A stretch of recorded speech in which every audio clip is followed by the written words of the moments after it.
Alors, ils ont présenté la nouvelle Twingo chez Renault, enfin chez Ampère du coup, avec le live des investisseurs là, qui durait une plombe. J'ai arrêté au bout d'une heure trente le stream parce que c'était vraiment imbuvable.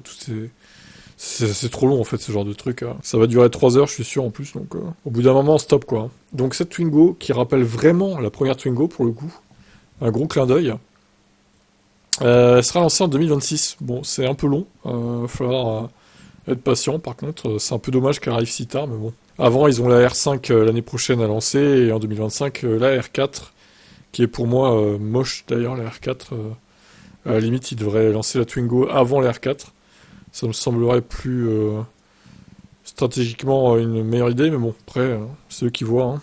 Donc le nom de code était Légende, mais le prototype se nomme Twingo, donc ce sera la suite de la Twingo. Ils vont pas enterrer le nom de Twingo, du coup. Ils vont le garder. La nouvelle venue reprend son regard de grenouille, mais les éléments de design typiques sont réinterprétés à l'image de la prise d'air sur le capot ou la poignée de porte ronde.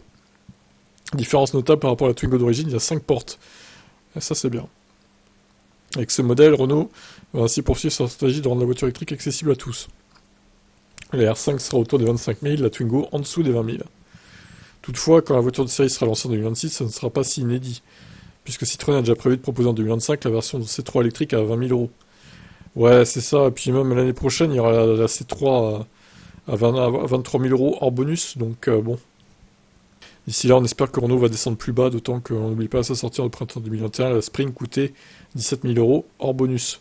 Son prix a cependant flambé, puisqu'il est maintenant 4 000 euros de plus. L'actuelle Twingo électrique coûte de nos jours 25 250 euros. Elle avait été lancée à 21 300 euros. Oh la blague. Une Twingo à 25 000 balles. Hein. Même si t'enlèves le bonus, ça fait 20 000 euros neuve. C'est une honte. Une honte totale, quoi. Donc, il a confirmé la conso à 10 kWh au 100. Alors, à mon avis, bon, leur 10 kWh au 100, ça sera en ville, sûrement. Peut-être sur route et encore, mais par contre, sur autoroute, évidemment, ça sera pas 10, hein, du coup, voilà. Pas question d'avoir une grosse autonomie. Ouais, mais justement, il n'a pas communiqué sur l'autonomie. Donc, est-ce que ça sera 200, 250, 300 peut-être avec un peu de chance, mais j'y crois pas trop.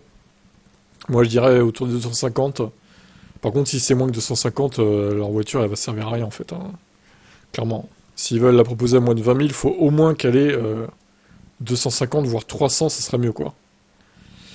On verra d'ici là. Hein. De toute façon, ils vont recommuniquer dessus dans les mois à venir. Qu'en pensez-vous de cette Twingo électrique nouvelle génération?